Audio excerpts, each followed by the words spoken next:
if you've been trying to find your mix and you haven't been able to find it, here's a little trick that can help you start to move up and down your range a bit more seamlessly.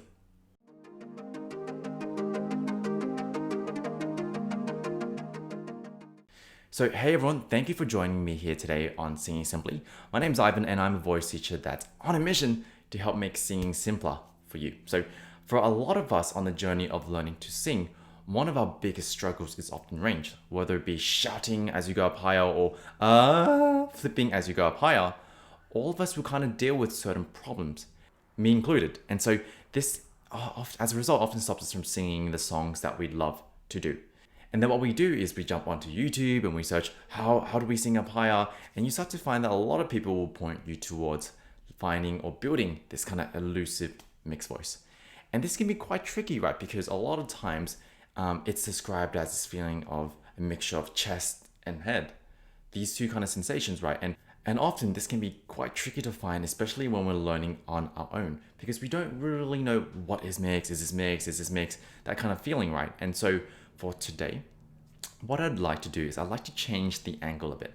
Instead of trying to find a mixed voice or feeling sounds out a certain way, let's just try to make some sounds. Let's just play with some sounds. And this sound that I'm about to show you is something that really helped me personally find this kind of middle or like this kind of mixy quality in my voice.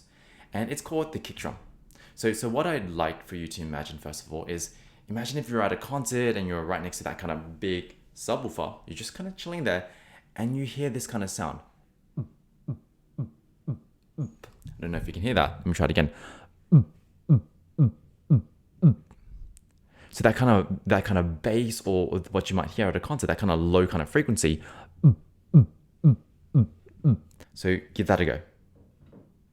And once you can get there, once you can get to that kind of sound, see if you can slow it down.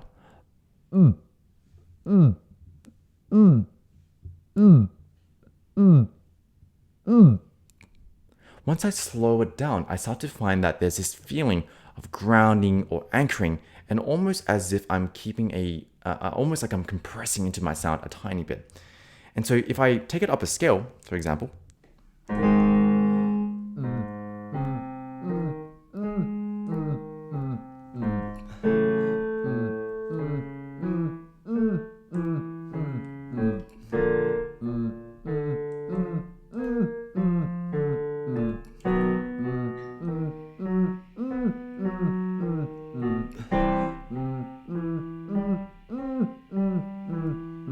now even here, where I don't really feel like I'm singing a lot higher, I'm starting to find that my voice is starting to stretch. Now, keep playing around with this. You might not get this initially, right? But this is one of those sounds you want to really, really be playing with, because it can show you some cool things about your voice. So let's keep going higher and see what happens to my voice.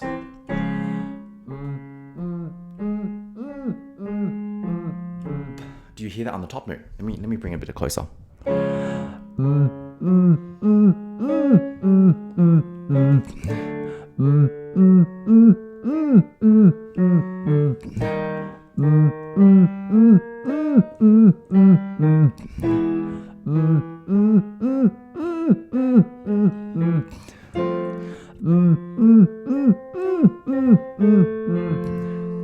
So all of a sudden, I kind of make it past that break. And the reason why I really like this sound is it sets up your vocal tract and your vocal folds in a way that they can stretch, so they thin out and stretch, but they stay together so that they're not just a falsetto or head voice.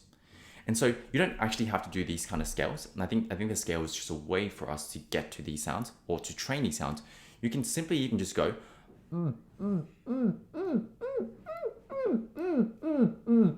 just kind of walk up and down your range. Don't worry about pitches, right? See if you can focus on the sound.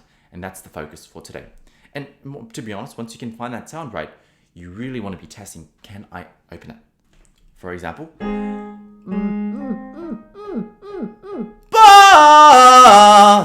all of a sudden I make it way past my break. That's a G sharp up there, right? And it's not necessarily an easy note, but because I found it from a kick drum or this kind of sound after, I start to find that I can go up and down my range without the push or the flip that we tend to kind of feel. And so play around with the sound. Once you get really good with that, you can come to a lot of these kind of scales. And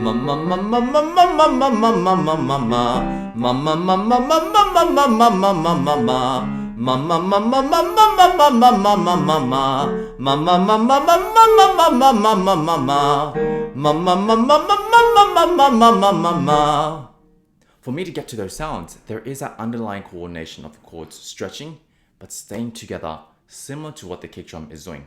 So I really want you to play with the sound. That is your first step, especially if you're trying to develop your mix or find it. You need to play around with that in order to start kind of doing some of the next things. So as you're experimenting with the sound, you might not get it on the first try, and that's totally cool. Some good things do take time. And so I want you to just experiment, maybe just a couple of minutes every day. Just play around. You can do it on your way to work. Play around with this kind of idea of the kick drum and see if you can find a easy way to go up and down your range. It does not take a lot of effort. Now, if you're feeling stuck with this, you're always welcome to kind of book in a session with me. I'd love to see if I can help you get your voice up there, but you gotta put in the work. So I hope today's session helped you. Play around with it and let me know how it goes.